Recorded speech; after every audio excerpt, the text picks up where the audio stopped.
Well, well, well. So, the second night in Nashville, and here we go. Now, this is what I'm talking about. I think this little sucker right here might get worn out tonight. August 4th, 2021. They open up with one of the Trey Lockdown songs, you know, off the Lonely Trip album. And then, right off the bat in Free, it seemed like Trey had a little bit of a purpose, you know, right when they got into the jam. It was like, boom, it just felt a little different than it did last night. So they get through the Free and into Ocelot, and you know, Ocelot's one of them peaky jammers, dude, in the first set. We don't quite get it in Ocelot. Then again, down here with Theme from the Bottom, like, oh, they're almost there. They're building, and they build, and they build, and they kind of get to base camp, and they jam it out, and it's cool. I mean, Ocelot and Theme were both great, but they just didn't have that first set peaky jammers, dude, like you just know they're capable of. They've done so many times, and we're gonna get it, man. We got some pure madness over here, so that's all long forgotten. Got John Fishman's My Sweet One right there. You know, announce it to the Nashville crowd. John Fishman's My Sweet One. Claimed it was a #1 hit or something, climbed the charts, whatever. So, you know, that's another sign things are feeling good.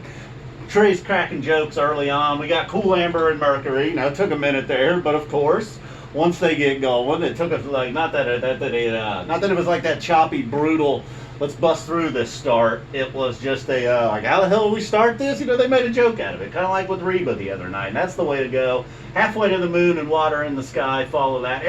Cool Amber and Mercury did have a nice little jam there, though, actually. I think that's twice now we've got a Casbah song that kind of came through in the first set. And we get down here to Theme from the Bottom, although it could have just, you know, been just like a 9.5 or something like that. And then Suzy, and then, oh boy, Fluffhead, pretty much always going to be a 10 in my book, but ended the first set with Fluffhead. You know, if they had just done this, I'd have been pretty happy. Been like, all right, man, they brought it strong here for night 2 in Nashville. A lot of highlights there, and then, oh boy, just as I kind of felt early on in Free in the first set, they're opening up the second set with Mr. Completely. You kind of feel like, all right, they're not playing games here, are they?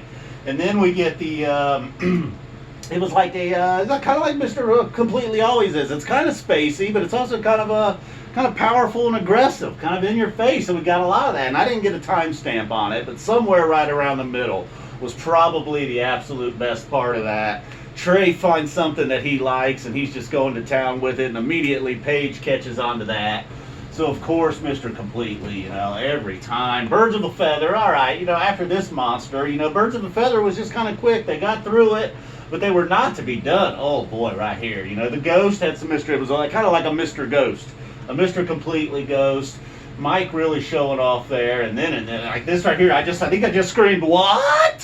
When Trey went into the Bathtub Gin vocals, I was just like, oh my God, what is going on? I was already having a blast here.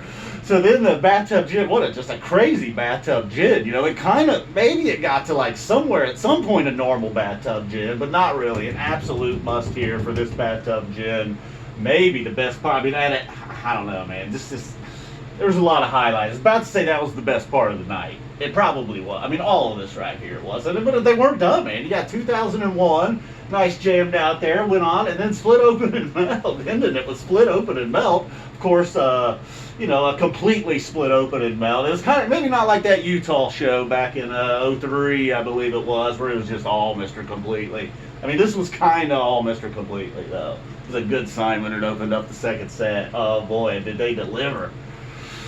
Woo! I mean, just pretty much. I mean, I guess just. I mean, it's not that 2001 sucked, man. But can we ever have a set where every single song gets circled? Birds of a Feather, man. Oh, almost a perfect set, and then zero. A Chomper anthem. I don't even care. I was lapping it up with all the Chompers. I was like, "Give it to me, Trey! Yeah!" That's how I felt tonight, guys. They did it. Yeah, that's what I'm talking about. Last night, I was all right. You know, it was a Phish show, whatever. I didn't feel like I wasted my money on the webcast, but this one, I'd have paid $50 for that. Boom, we're out of here. I love you guys. Thanks.